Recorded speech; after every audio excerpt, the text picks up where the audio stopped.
Hello friends, want to learn square of a number? To find out the square of a number, we are here with one more easy trick. Okay, let's find out.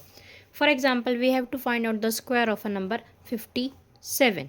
Okay, then what we have to do? Divide it 7, middle and the corner one. 7 sevens are 49. Carry in mind 4.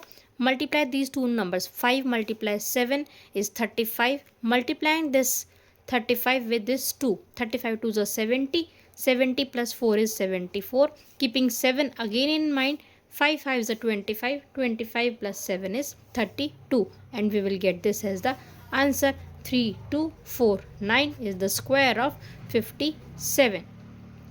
So this is the answer. Let's take one more example here. If we have to find out the square of a number 38.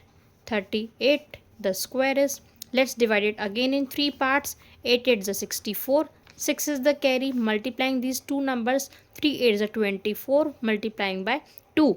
24 2s are 48. 48 plus 6 is 54. Again keeping in mind 5 as the carry and 3 again 3 3 is a 9. 9 plus 5 is 14. So the answer is 1444. This is the answer and this is the square of 38. You can find out in the calculator. Now write in the comment section to find out the square of a number that is 72.